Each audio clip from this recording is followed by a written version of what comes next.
السلام علیکم۔ غذا کا ہماری قوت مردمی سے بہت گہرا تعلق ہے، اور جو خوراک ہم روزمرہ کھاتے ہیں وہی ہمارے معدہ میں ہضم ہو کر اس سے خون بنتا ہے، اور پھر خون سے مادہ تولید تیار ہوتا ہے جو کہ ہماری زندگی کا ایک جوہر خاص ہے، اور جس کو لذتوں کا سرچشمہ بھی کہا جاتا ہے۔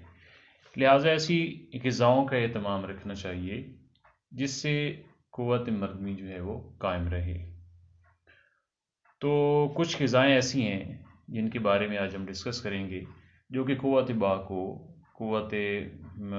مردمی کو، مردانہ قوت کو بڑھاتی ہیں اور اس کے لیے بہت زیادہ ضروری ہیں، اور جو کہ ہزاروں سالوں سے لوگ ان کو استعمال کرتے آ رہے ہیں۔ ان میں ایک کھجور ہے۔ یہ مردانہ طاقت بڑھانے کی ایک زبردست جو ہے خوراک ہے، قوت با میں اضافہ کرتی ہے، اور طب نبوی اور احادیث کی روشنی میں کھجور کھانے سے قوت با میں ایک زبردست اضافہ ہوتا ہے۔ اور اس کے علاوہ جو بچہ پیدا ہوتا ہے اس کے لیے تازہ کھجور سے بہتر کوئی غذا نہیں، یعنی کہ اس کو تازہ کھجور کی جو ہے چبا کر اس کو گھٹی دی جائے۔ تو تازہ کھجور نہ ہو تو خشک کھجور بھی، وہ بھی اس کے لیے بہت زیادہ افیکٹو ہوتی ہے، کیونکہ اللہ تعالیٰ نے حضرت مریم علیہ السلام کو ولادت حضرت عیسیٰ علیہ السلام کے وقت وہی چیز یعنی خشک کھجور کھانے کا مشورہ دیا، حکم فرمایا تھا، اور کھجور کا تنا پکڑ کر اپنی طرف کھینچنے کا حکم دیا تاکہ جو کھجوریں ہیں وہ گر پڑیں۔ تو اس سے یہ معلوم ہوتا ہے کہ زچہ جو ہوتی ہے اس کے لیے بھی کھجور بہت ایک زبردست غذا ہے۔ بچہ پیدا کرنے کے بعد عورت کو اگر کھجور کھلائی جائے تو اس سے خون کی کمی نہیں ہوتی، اور جلدی اس کی جو بلڈ ضائع ہونے کی وجہ سے یا ویکنس جو آتی ہے وہ اسے مکمل طور پر اس سے ٹھیک ہو جاتی ہے۔ اس کے علاوہ کتاب الطب میں لکھا ہے کہ رسول اللہ صلی اللہ علیہ وسلم کو کھجور اور مکھن یہ ملا کے کھانا بہت زیادہ محبوب تھا۔ تو حکماء فرماتے ہیں کہ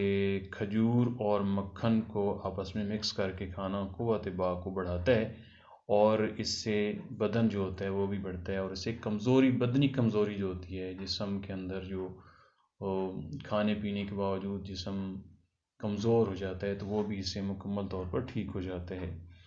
اور اس کے علاوہ حضرت ابن عباس رضی اللہ تعالیٰ عنہ سے یہ نقل کیا گیا ہے کہ رسول اللہ صلی اللہ علیہ وسلم کو پینے میں دودھ بہت زیادہ محبوب تھا، پینے میں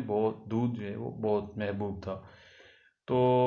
دودھ جو ہوتا ہے یہ قوت با پیدا کرتا ہے اور بہت جلد ہضم ہوتا ہے۔ اس کے علاوہ یہ بدن کی خشکی کو بھی جو ہے وہ دور کرتا ہے، اور اس کے علاوہ اس سے سیمن، منی پیدا ہوتی ہے، اور چہرے کا رنگ جو ہوتا ہے وہ سرخ ہوتا ہے۔ اس کے علاوہ حضرت عائشہ رضی اللہ تعالیٰ عنہ سے روایت ہے کہ رسول اللہ صلی اللہ علیہ وسلم کے نزدیک شہد بہت محبوب اور پیارا تھا، یعنی کہ حضور صلی اللہ علیہ وسلم شہد کو بہت زیادہ محبوب رکھتے تھے۔ آپ صلی اللہ علیہ وسلم کا فرمان بھی ہے کہ شہد جو ہے اس میں بے شمار فائدے ہیں، اور یہ تمام بیماریوں سے شفا بھی ہے۔ نہار منہ جو ہے شہد کھانے سے ایک تو چھاتی صاف ہوتی ہے، بلغم صاف ہوتی ہے،